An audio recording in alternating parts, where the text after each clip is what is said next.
On behalf of the National Eczema Association, I'd like to welcome you all to our Webinar Wednesday presentation, Face the Facts, all about facial eczema. I'm your host, Danny Morshead. Today's webinar is made possible in part by an educational grant from Sanofi Regeneron. And our presenter today is Dr. JiaDe Yu.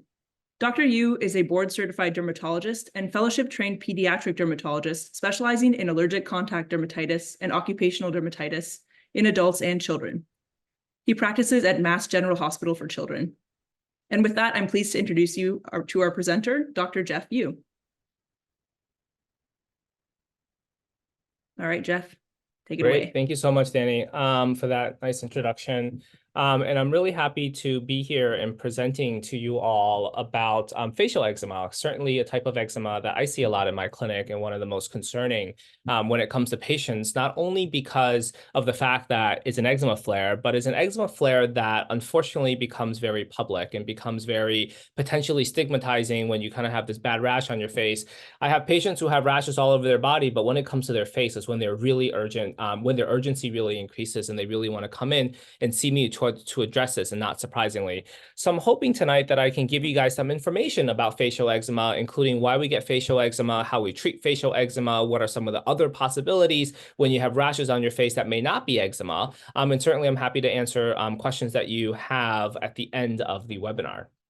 And again, like Danny mentioned, National Eczema Expo is probably one of the best places to interface with other folks who also have eczema, but also to interface with us, people who treat a lot of patients with eczema. We might have a lot of, interesting conversations and such. So it's a great venue to go ahead and do that. So I would encourage all of you, if able, to attend the Eczema Expo. So just some of my disclosures here. I do some clinical trials as well. So if any of you guys have eczema that maybe is not being able to get treated by the normal medications that are currently FDA approved, certainly take a look at your local dermatologist office and local practices. They may have some clinical trials. These clinical trials usually are testing safe medications in kids as well as in adults. And a lot of times you can get the medication at no cost. And if anything, there's also a patient stipend in there as well. So I would encourage all of you to kind of take a look at these eczema clinical trials. It's really the only way that we're able to bring eczema treatments to patients like yourselves, the people that need it the most. So like I said before, we're going to talk about different types of eczema that can show up on the head and neck area. We're going to talk about safe products. We're going to talk about best treatment options. I'm going to show you lots of photos of different types of eczema that can show up on the face, such as in this little baby over here. And certainly this is probably not unheard of for many of you who are attending this podcast. So, this webinar. So let me start with just the different subtypes of head and neck eczema first. So about 25% of all people with eczema have eczema on the face. So you're certainly not alone when it comes to having facial eczema. It tends to be much more common in infants and young babies. So a lot of times kids under 2 years old, for example, that I see in my clinic, oftentimes will have facial involvement as opposed to adults. It tends to be a little bit more rare. It tends to show up around the eyes, around the lips, around the ears, and the neck are all common locations. And certainly this can be in any age group. Just today, I saw somebody in their 40s who have eyelid eczema, and that we're going to consider if it's possibly due to something that they're coming in contact with. Eczema can shift location as time goes on. When you're very young, eczema tends to involve the face and the extensor surfaces, meaning the outsides of your arm, the front of your legs, for example. And as you get a little bit older into childhood or even into adulthood, the location for eczema starts to kind of move to the elbow creases, the wrists, the back of the knees, the ankle area, sometimes the neck. These are all very common places for eczema or atopic dermatitis. Here are some more pictures of eczema. You can see this kind of very dry, red, potentially very itchy appearance on the kid on the left. And then when you're an adult, sometimes eczema can show up like this right around the eyes, right around the mouth. These are patients that I see every single day in my patch testing clinic who come in wondering, is there something that I am coming in contact with that could be contributing to my eczema flare-ups in these locations? So why does it affect the face? Is there something different about the face that potentially lends itself to developing eczema, probably more common in some of these other areas? Well, the face is one of the parts of our body that we probably do the most to, right? Like how many of you on the line have a nighttime moisturizing routine for your face? Most of us don't do this for the other parts of our body, but certainly for our face, we tend to put on things like makeup and moisturizer and sunscreen and use various types of face washes, all in the interest of kind of keeping this outward facing part of our body as moisturized, as shiny, as, clear as possible. But sometimes we might actually be doing ourselves a disservice because a lot of these products, even though they advertise themselves as being hypoallergenic or moisturizing or safe or whatnot, a lot of them have irritants. Some of the most notable ones are these kind of cosmetic serums that includes things like alpha hydroxy acids or, your azelaic acids, your retinoids, things like that are all potential irritants, and they can certainly cause people to flare up, especially if you're someone who has more sensitive skin or have eczema. The face skin tends to be a little bit thinner, and it also tends to be more sensitive, especially around the eyes. That skin around there is extremely thin compared to, say, your hands, for example. So oftentimes your hands can tolerate very harsh soaps, dish soap, detergents, all these chemicals, but certainly if you were to get any of that in contact with your eyes, you will no doubt develop a rash around there. Now, this is not an allergy. This is more of just irritation from very harsh chemicals. In children, especially, your skin has not fully matured up until you're about 7 years old. The skin thickness continues to increase over that period of time, becoming slightly tougher. So very young children tend to have a lot more sensitivity on their skin. They tend to not be able to tolerate certain types of chemicals nearly as well as adults do. And then finally, environmental allergens that might, be in all of our homes. We're talking about dust mites. We're talking about mold. We're talking about pollution, pollen in the spring, things like that. Now, why does that affect the face? Well, if you think about even looking down at what you're wearing right now, chances are you're wearing clothes that kind of cover your skin, but on your face, almost all of us, our faces are fully exposed, fully susceptible to having a lot of these potential allergens and irritants kind of land on it, creating the reaction to happen.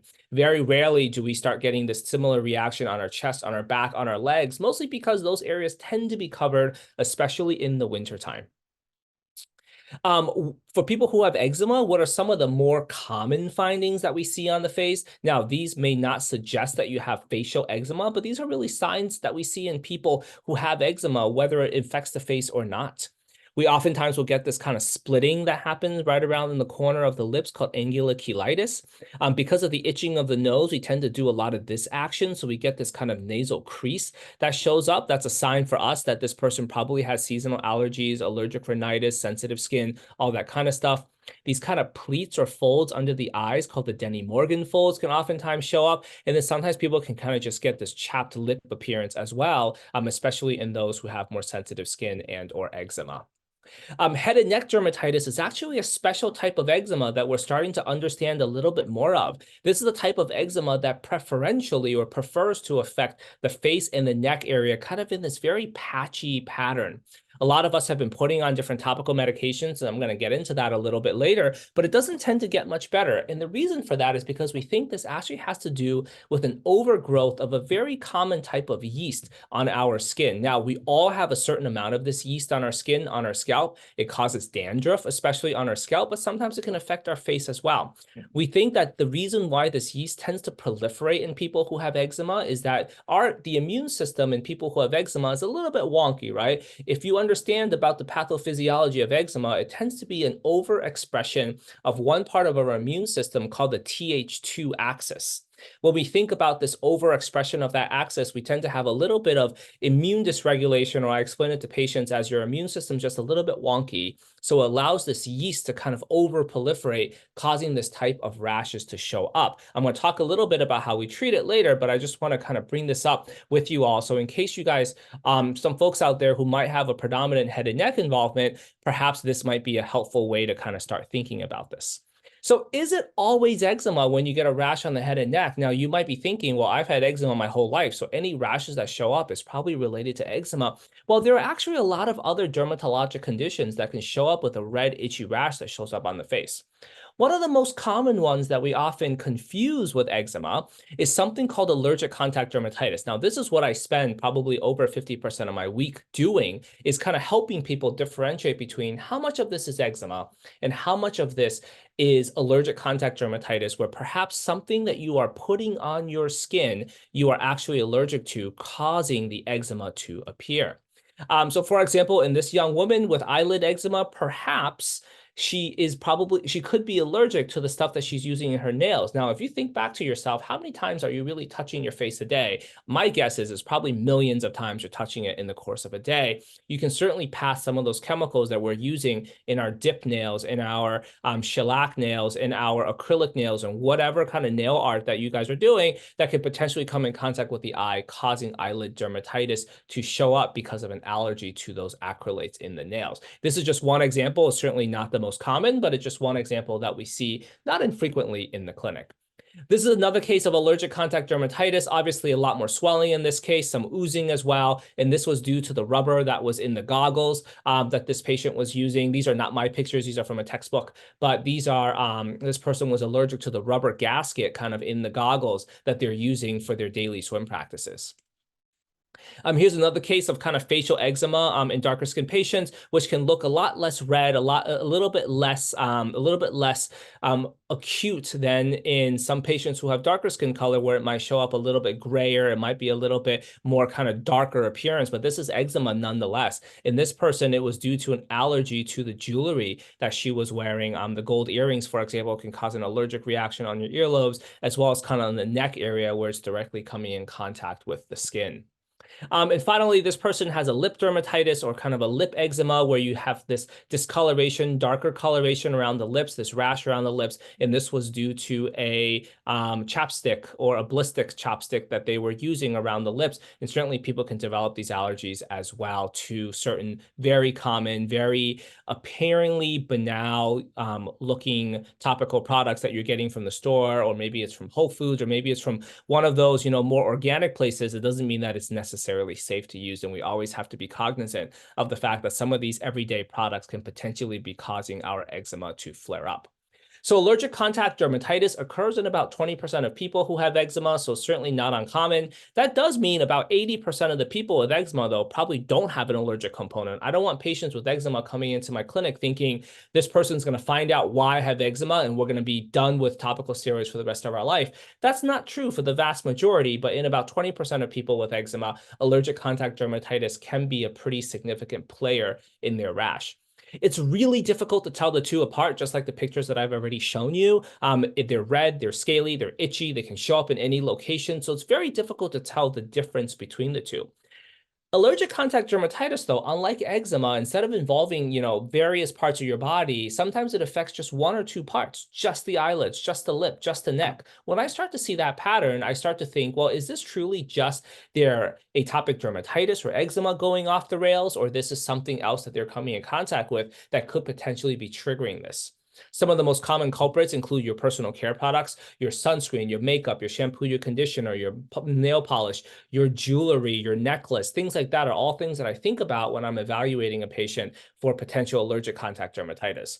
Now, you might be saying, well, I only use clean products. I use Mrs. Meyer's, I use Goop, I use whatever else that you might buy on the market that's advertised as being hypoallergenic or clean, but these are not real designations. What I mean by that is there is no controlling body that says this product is good, this product is bad. This is really a marketing claim. It's just like any other word that you want to put on there. And they're just saying this buzzword because they know that it appeals to consumers who are really looking for an alternative in an otherwise very crowded market. So this is the way some of these products try to set themselves apart without really having any sort of a value added to the consumer, other perhaps than it being a little bit more expensive. There is no way to test for allergic contact dermatitis other than doing something called patch testing. There's no blood test for this. There is no, a biopsy is not going to tell you whether or not you're allergic to X, Y, or Z. The only way to really do this is via patch testing.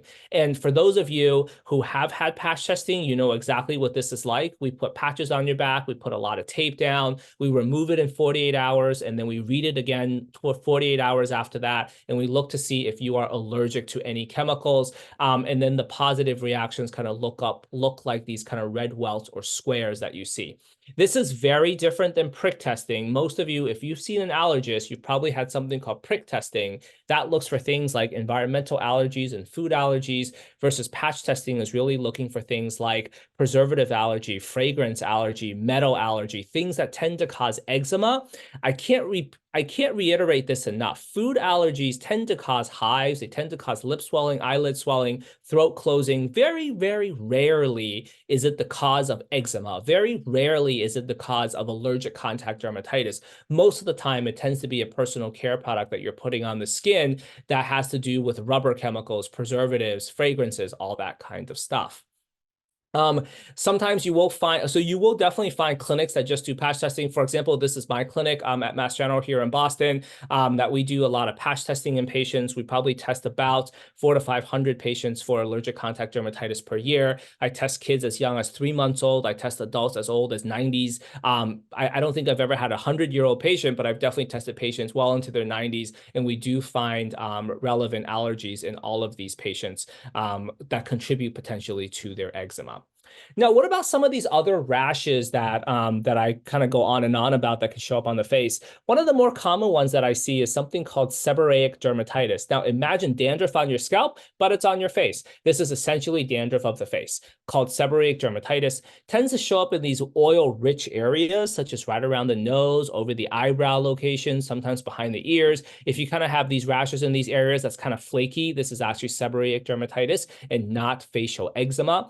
Seborrheic dermatitis, again, can show up a little bit different in darker skin patients. Instead of kind of getting the redness that you see in this lighter skin patient here, in a darker skin patient, you're going to see hypopigmentation or lightening of the skin. Certainly, you can appreciate a little bit of pink here, but it's a little bit harder when it comes to the redness that we see, because redness is just not as apparent in darker skin patients. Here you can see that this gentleman also has involvement over the eyebrows. This, again, tends to show up as hypopigmentation or lighter skin color, not that kind of bright redness that you tend to see in other patients. And then again, along the hairline, if you look carefully, this person also has some seborrheic dermatitis up there as well.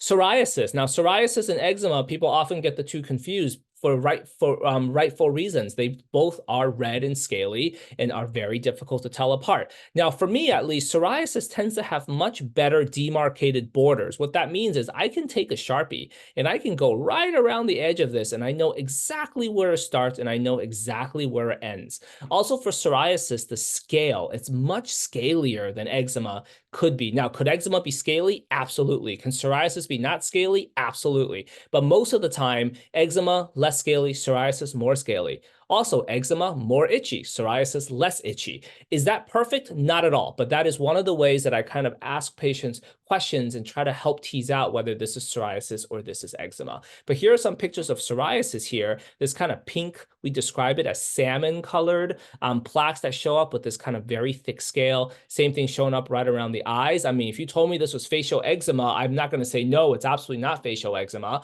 I can only tell you this is definitely psoriasis because I'm getting these again from from databases that have pictures of certain skin conditions. So these are pictures of bona fide diagnosed psoriasis.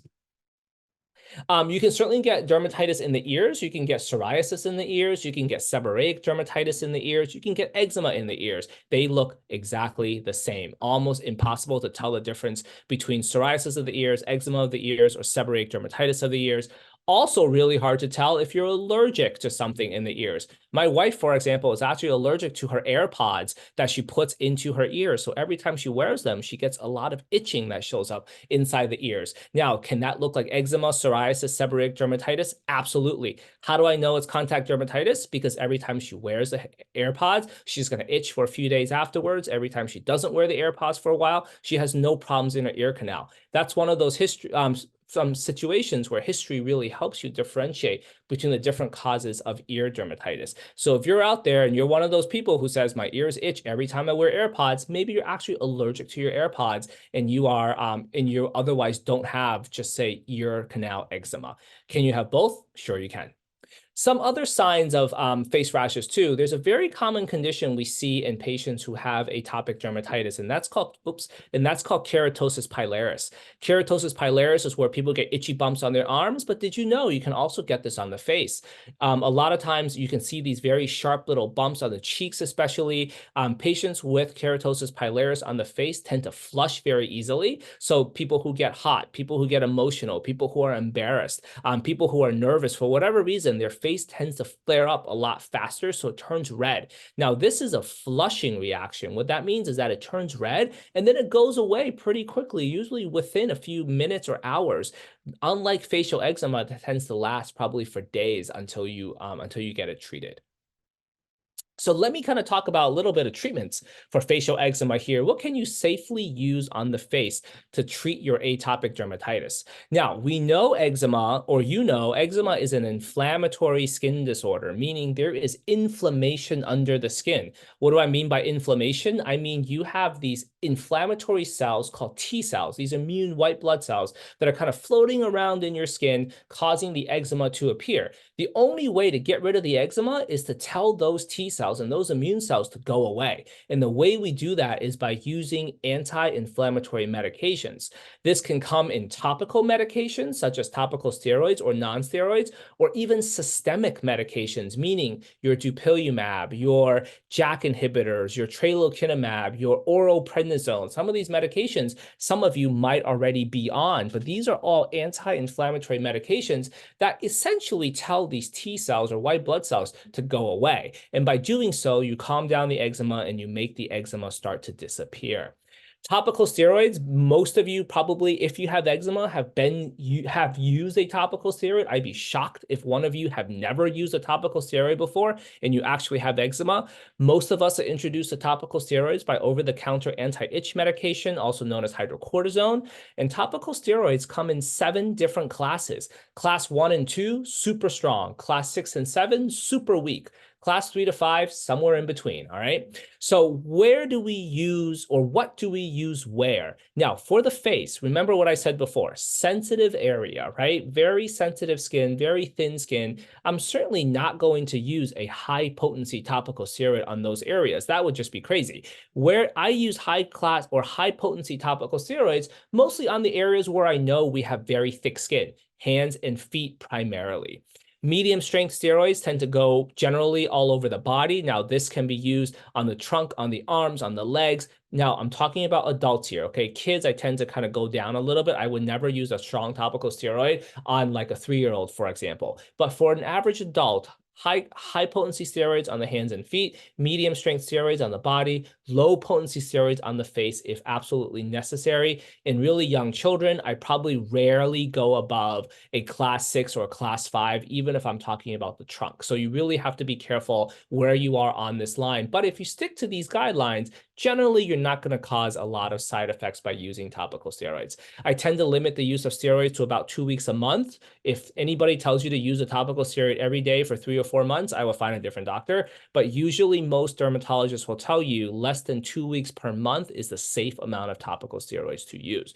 When we're talking about face for this webinar, so we're going to focus on the low potency topical steroids here. But if you overdo the steroids, so if you start using a class 1 or a super high potency steroid on the face, what are some of the side effects? Like, why don't you want to do that?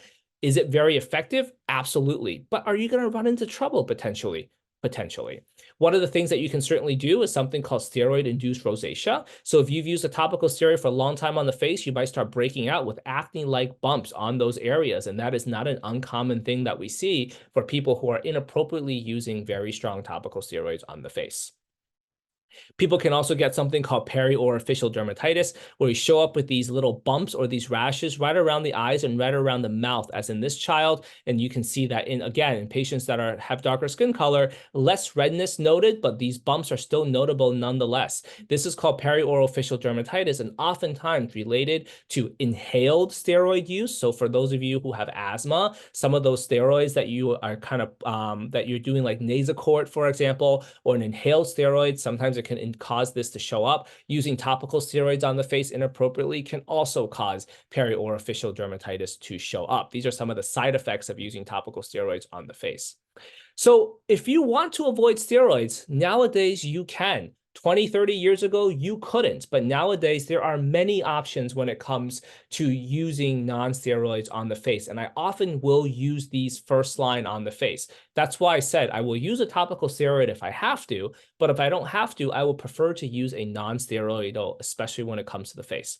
Many of you have heard of these medications before. Crisaborole is a topical PDE4 or phosphodiesterase 4 inhibitor used on the face, FDA approved in kids over 3 months of age.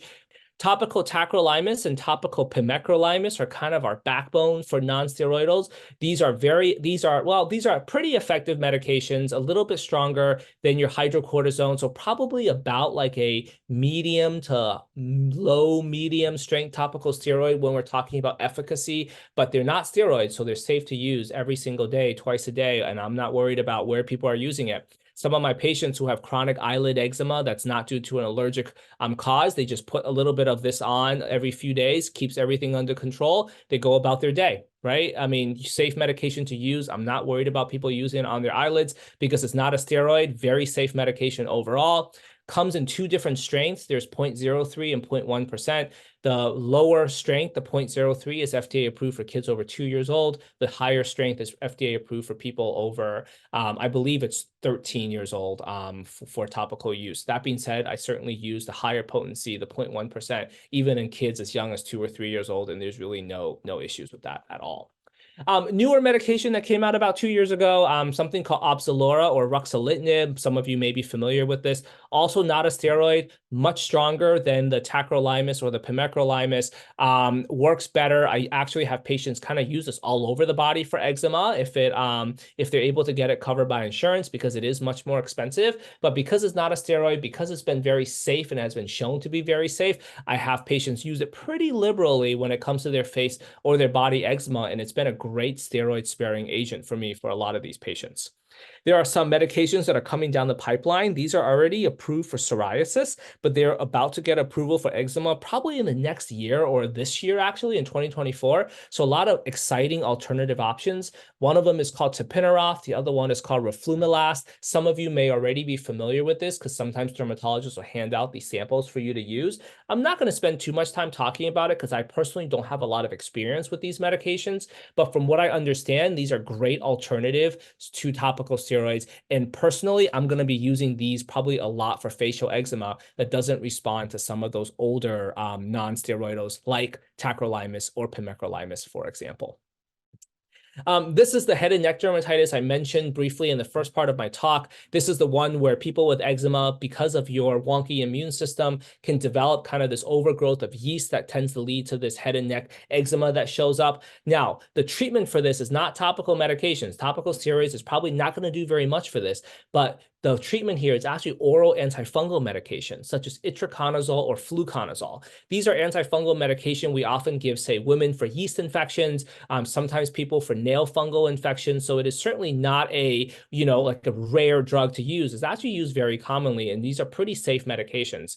In some of these studies that have been done, they show that about 88% of adolescents improved with a combination of topical antifungal plus a topical medication, and then 57% of adults improved with the oral antifungal medication and a topical medication. So I think if you're one of those people that has predominantly head and neck involvement, I would encourage you to maybe talk to your dermatologist about the possibility of this being head and neck dermatitis and trying these antifungal medications. I certainly try this. If it doesn't work, it doesn't work. But if it does work, huge game changer, right? Like you don't have to be putting all this stuff on your face to treat it and not getting any better. This can potentially make a huge amount of difference, as you can tell from these before and after photos of these patients after going on these oral and topical medications. Some of you are on dupilumab for the treatment of eczema, and some of you on dupilumab notice that maybe you also get a head and neck dermatitis. Now, some of this could be due to a side effect of dupilumab, so the only way to treat it is really coming off of it. But in my experience, having probably hundreds of people on dupilumab at this point, most of my patients, I will test them. I will test them for allergic contact dermatitis, meaning are they allergic to something that they're coming in contact with? Could it be their shampoo and conditioner? Could it be their face wash? Could it be their sunscreen? Whatever it may be, I will test them. And oftentimes, about 40% of the time, I will find something that is causing their head and neck dermatitis to flare when they're on the dupilumab. Could it be the head and neck dermatitis I talked about? Absolutely. So if patch testing for me is negative, I will then treat them with an oral antifungal medication plus topical medications. If all of that fails, then unfortunately, I might have to stop the dupilumab and switch them over to something different. So what are some of my personal recommendations here when it comes to skincare? Now, I can tell you, and I should tell you that everybody tolerates skincare products differently. What one person's like favorite facial moisturizer is could be another person's kryptonite, right? It can cause them to burn, it can cause them to flare. Everyone's skin reacts differently. So there is no one perfect medication or topical moisturizer for anybody. But there are some kind of guidelines that I would recommend you all kind of pay attention to. Number one, natural, clean, hypoallergenic, sensitive skin. You've heard me say this before. That's all crap. All right. None of that stuff actually has any sort of official bearing to it. They are all just kind of these random market designations to make you take a second look at the product, maybe shell out the extra few bucks to buy this product. Is really all a marketing scheme. Creams overall are better than lotion. So look for things that say moisturizing cream, not moisturizing lotion, because creams are thicker than lotions. What's even better than creams are ointments. So we're talking Aquaphor ointment, Vanicream ointment, Vaseline ointment. These kind of greasier, thicker ointments are going to do a better job moisturizing your skin and protecting your skin from developing eczema, especially in the wintertime, compared to creams or lotions. Look for things that are non-comedogenic, meaning that they're not going to clog pores, because the last thing you want is you cure your eczema and now you have a horrible acne flare. You really didn't really, you didn't really do yourself any favors there. If it has SPF, great. Get it. SPF is really important, especially when we're talking about preventing from skin cancers, sun protection, all that kind of stuff. Many facial moisturizers have built-in SPF nowadays. Definitely try to avoid acids. I kind of mentioned this a little bit earlier because of the potential for skin irritation.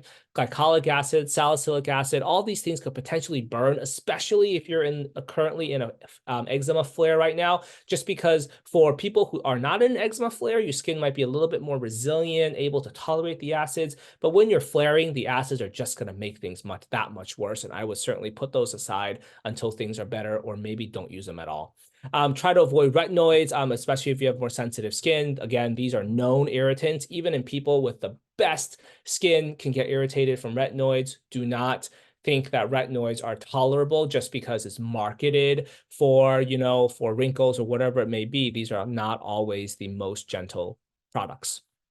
I'm just going to throw some brands out there. I certainly don't have any conflicts with any of these brands, but just to give you guys some examples here, CeraVe here, moisturizing cream, right? The word cream is on there, so that means it's probably a little bit thicker than your lotions. Cetaphil moisturizing cream are great options. Vanicream Daily Facial Moisturizer is also another great option. Neutrogena Hydro Boost, some people really love this as well. It's also a gel cream that you can see. The fragrance-free designation I'm a big fan of, because I certainly don't want you to be putting fragrances all over your face, because that's one of the potential irritants when it comes to moisturizers. Now, some of these do have the hyaluronic acid, so just be careful with that, because if you feel like you put it on, your skin kind of tingles a little bit, maybe that means that you are sensitive to the hyaluronic acid, and perhaps holding back on it is not a bad idea. One of the ways National Eczema really tries to help our community when it comes to picking good products, or potentially good products. Again, this does not mean your skin is going to tolerate it, right? Everyone's different. But the seal of acceptance is kind of this this program that National Eczema has that really tries to help identify products that is probably okay. I want to use the word probably here because, again, you may love it, one person, the next person might say, wow, that really caused me to, flare up. Everyone's a little bit different. So everyone just needs to, try it out and see what happens and really be cautiously optimistic that this is going to be okay. Products that are in this program have all been rigorously tested by industry standards. At least half of the patients that these products are tested on have to have sensitive skin or eczema, so we know that those patients tolerate it. Everybody needs to tolerate this medication this topical product before we are able to kind of give this seal of acceptance. And it's vetted by both National Eczema staff as well as by dermatologists and allergists to make sure that the ingredients and to make sure that the products are probably okay to use for our community of folks who have more sensitive skin. So with that, I kind of wanted just to end this section and really open it up to questions, because I know that many of you probably have questions, and I want to make sure we leave enough time for me to address any concerns, questions, or anything that maybe was not clear here. Thank you all very much.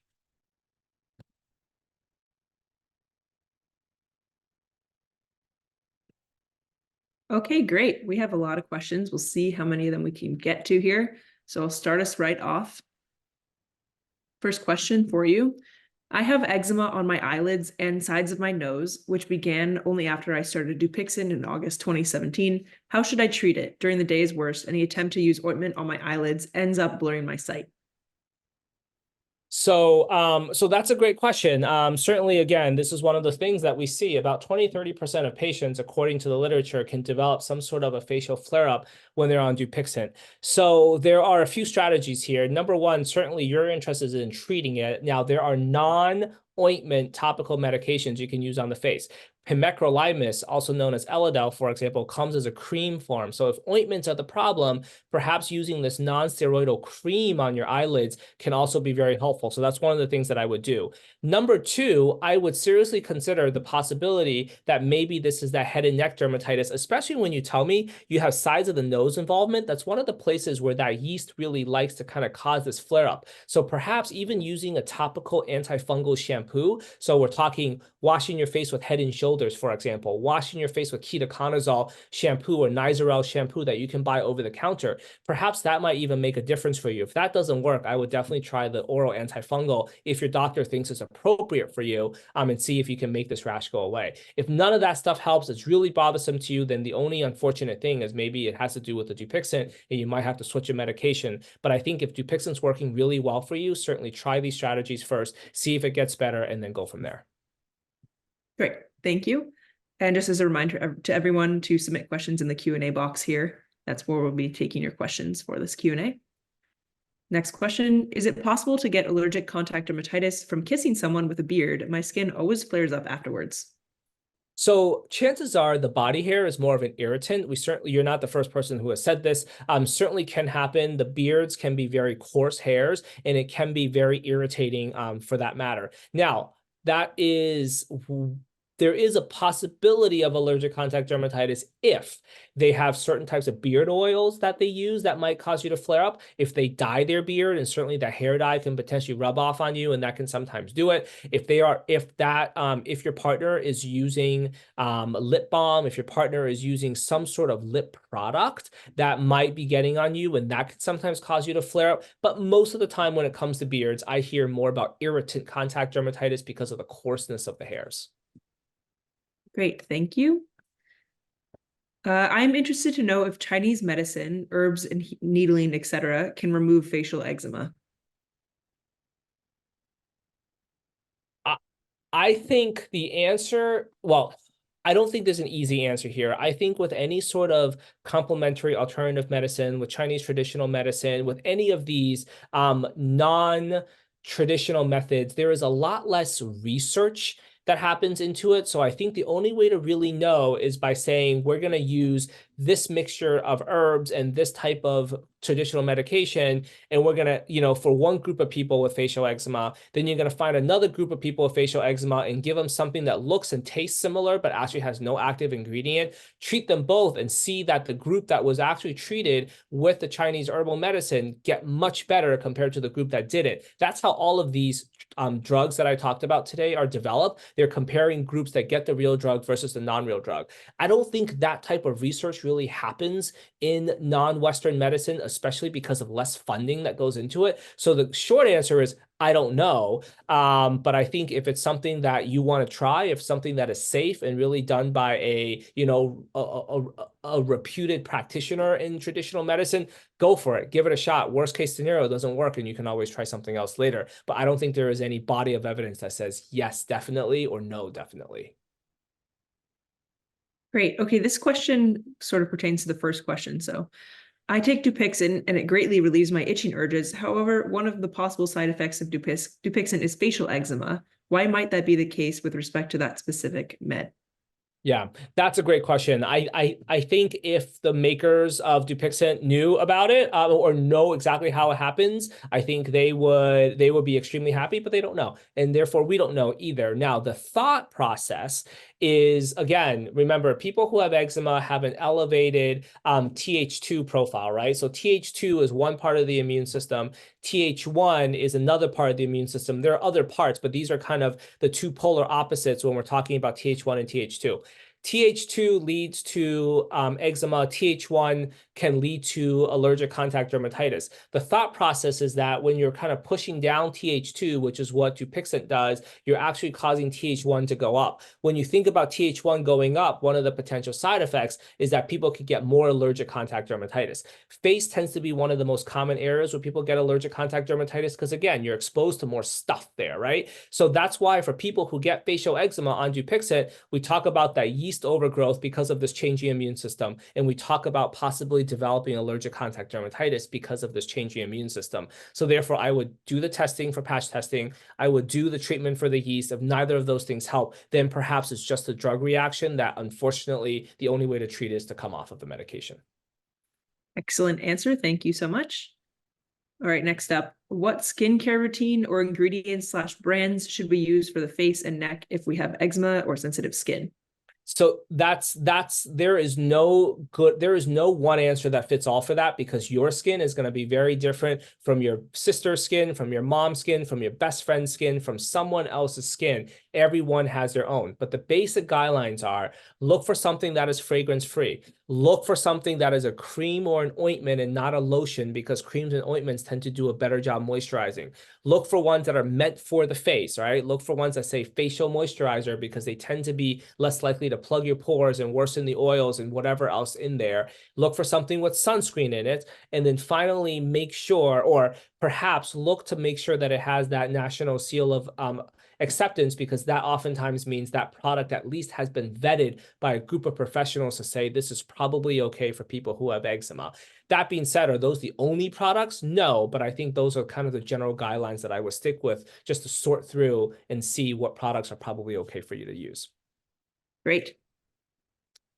Okay, next question. Why would you develop facial eczema as an older adult? I just turned 60 and it got on my face. I've never had it before and now it's on my face. I have had it on my hands and legs, but never on my face until now. So, there is no, again, I wish I had the perfect answer for this, but I don't. But what I often tell patients, and this is not an uncommon thing, people will say, I have never had eczema in my life, and I hit menopause and boom, I got eczema. I've never had eczema in my life. I had a kid and boom, I got eczema. So various causes or various life events can sometimes cause eczema to show up.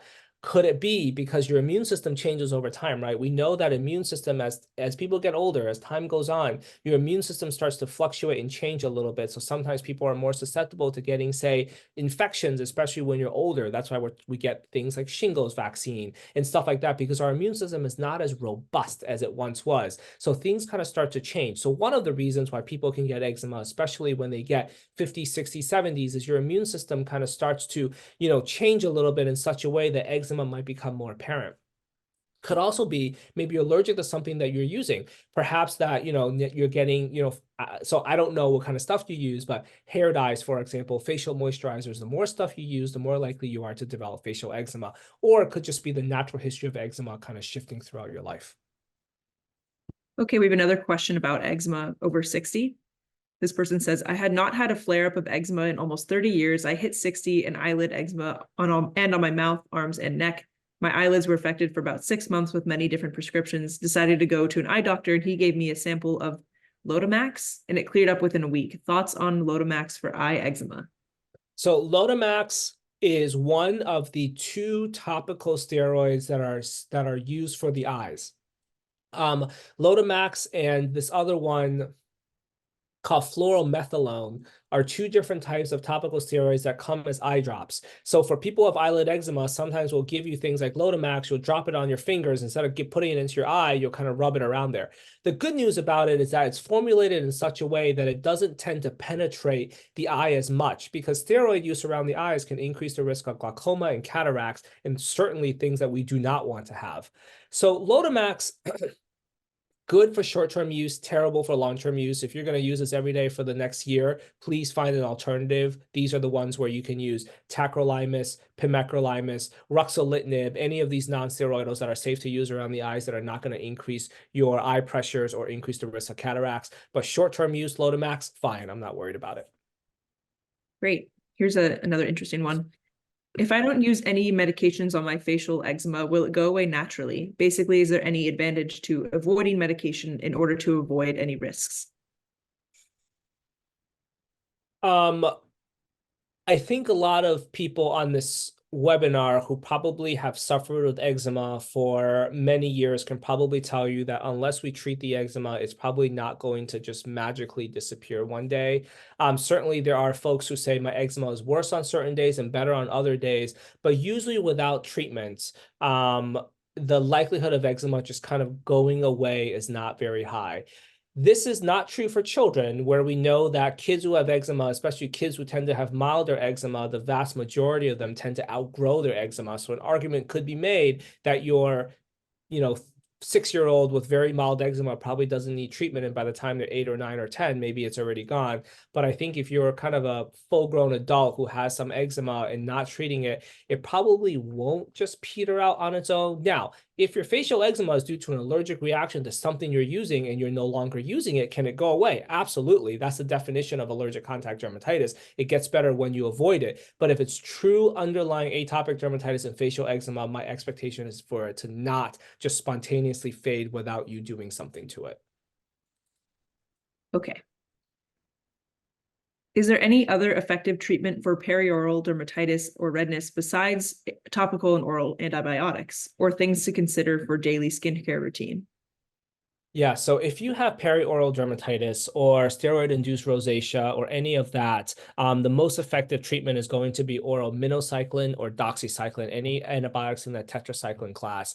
For really young children who we want to avoid doxycycline and minocycline in, we use something called azithromycin preferentially. Topical antibiotics can also be helpful. There's something called clindamycin that sometimes people will use. People will use topical erythromycin as well, but certainly topical non-steroids like tacrolimus, pimecrolimus can oftentimes help clear this up as well. Moisturizers probably won't do very much, but by definition, perioral dermatitis, I do see it burn itself out, but sometimes it'll take months, if not, longer than that before it fully goes away. And most of my patients who come in seeing me don't really just want to wait it out. They're really looking for some sort of treatment, but usually these oral antibiotic treatments can be very effective. So if you don't have any contraindications to it and your dermatologist thinks it's severe enough to warrant some sort of oral, I would probably encourage you to do it for at least 4 to 6 weeks and see if it goes away. Once it does, very rarely does it tend to come back, as long as the triggers such as topical steroid use is removed.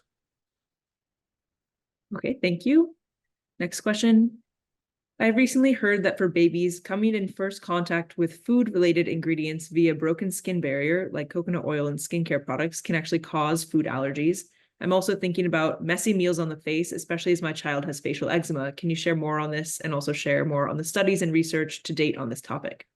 Yeah, that's a fantastic question. That might actually be a better question for an allergist who probably sees food allergies all day long.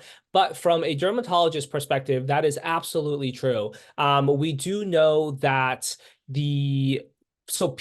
peanuts has probably been the best studied food allergen. We know that early introduction to peanut and peanut proteins very early on for very young children who are just starting to eat, 5-month-olds, 6-month-olds, eating those kind of peanut puffs called bambas, for example, that you can buy are some of the best ways to decrease their likelihood of developing peanut allergy later. The reason for that is because unlike peanut butter that kind of gets all over the place, these bambas, so imagine like your cheese puffs or whatever, but it's peanut butter instead, that goes directly in their mouth without kind of causing a mess.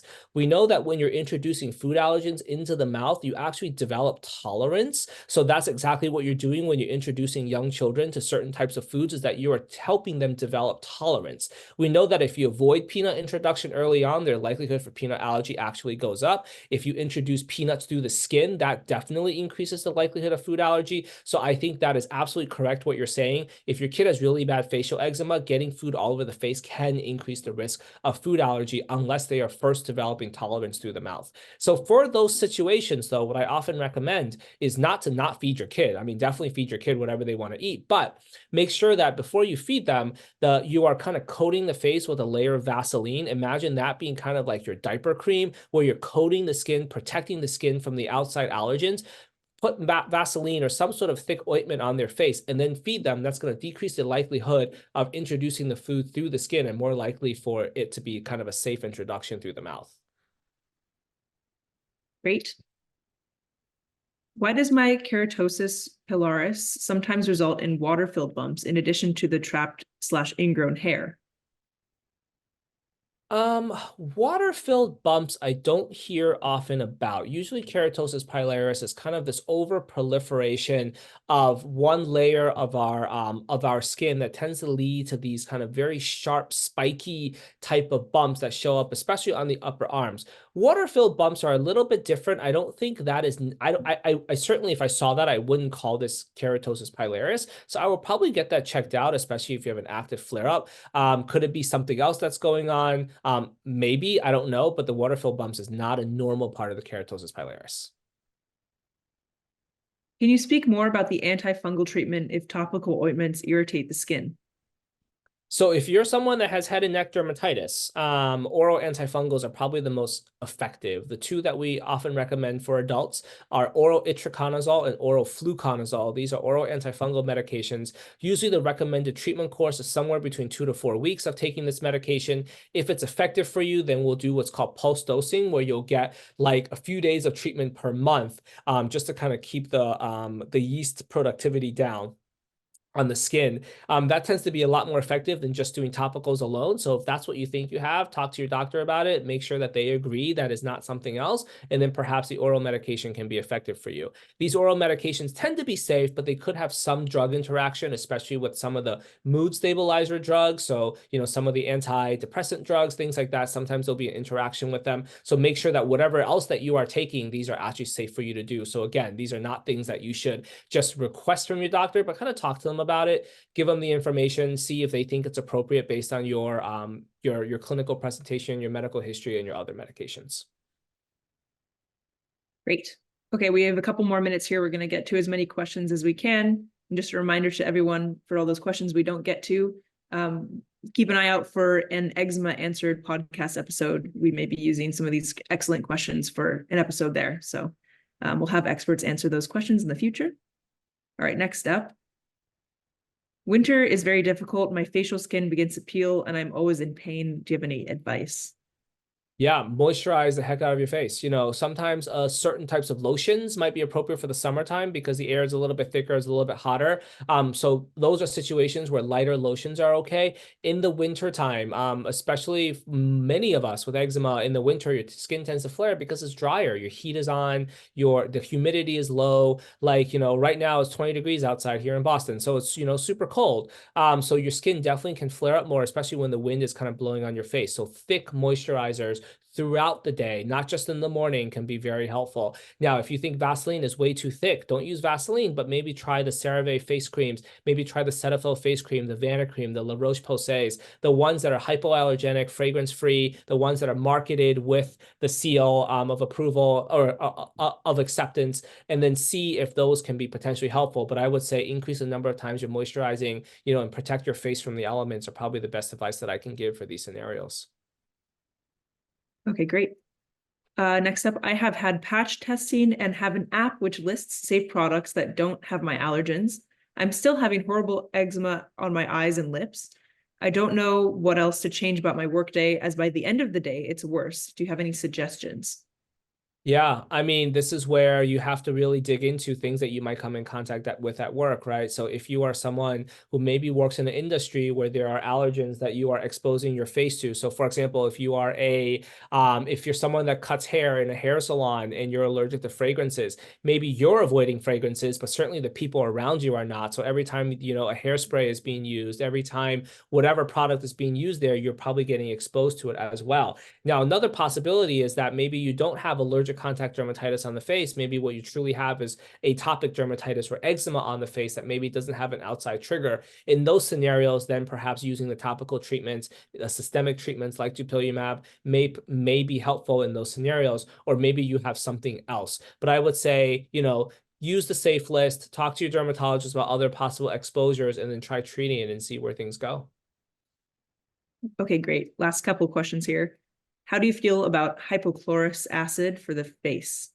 So hypochlorous acid, also known as kind of bleach baths. So bleach baths are potentially helpful. So different companies make kind of, products that have a little bit of bleach in there. One of the most popular ones is something called CLN wash, and they make a face wash. So bleach or low concentration. So we're not talking like Clorox, like, pure bleach, right? We're talking low concentrations of bleach has been shown to be actually very effective in terms of helping with eczema. So sometimes we will recommend bleach baths for children in adults who have bad eczema, because we're not just using it for its potential. Now, I say the word potential because we don't actually know if it has an antimicrobial effect, but the potential for it to kind of help with the skin microbiome. But we also know that people who did bleach baths also saw lower skin inflammation. So this is a potential way for you to decrease the inflammation in your eczema and maybe calm it down a little bit. It certainly doesn't take the place of an actual eczema treatment like any of the creams and ointments that I talked about, but it's a good adjunct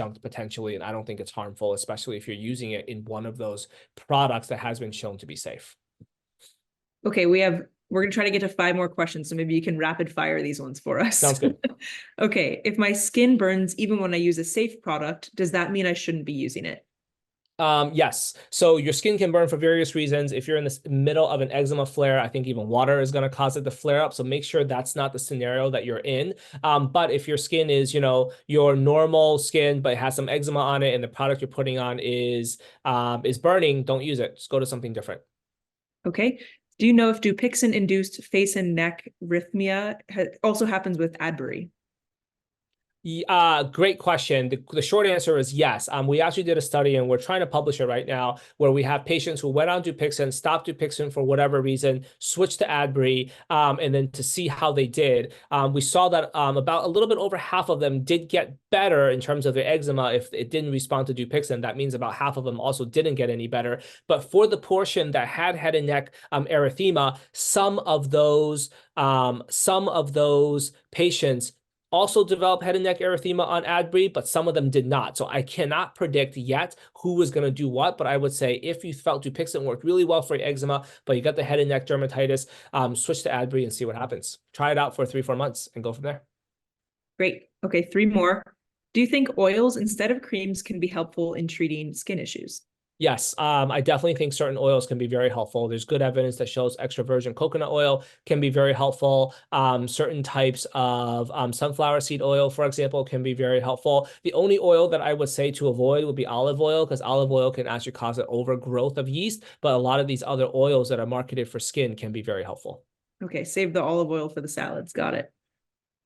What is best for hyperpigmentation and hypopigmentation from rashes? Oh gosh, this is a great question and such a big challenge, because unfortunately there is nothing magical that we can give you that will make it go away. Now, the best thing you can do is moisturize and apply sunscreen, because the sun is going to make hypo or hyperpigmentation much worse, and then give it time. I tell people that from a bad eczema flare, your discoloration of the skin could take anywhere from 6 months to a year to fully resolve. So, don't give up on it. It will go away eventually. You just have to be really rigorous with the moisturizing to help repair the skin barrier and the sunscreen to prevent the UV rays from making it worse. Excellent. Okay, last question. How do you distinguish between eczema and rosacea? Great. Yes. So eczema, pink, scaly, patchy, itchy, rosacea, bumpy. So if it looks like acne, it's probably rosacea. If it's patchy and scaly, it's probably eczema. There's a form of rosacea where it's just redness. So if you feel like certain things that you eat, spicy foods, you drink alcohol, direct sunlight, hot days, and your face really flushes and flares up, that's rosacea. All right. But most of the time, rosacea will kind of have those acne-like bumps, some pimples here and there. That's going to be more rosacea than acne. Excellent. Thank you so much for all the great answers to those questions. And thank you to you all for joining us and for asking those questions as well. You can continue your eczema education on our website at nationaleczema.org.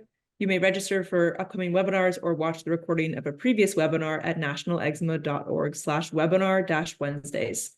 On behalf of the National Eczema Association, thank you all for joining us.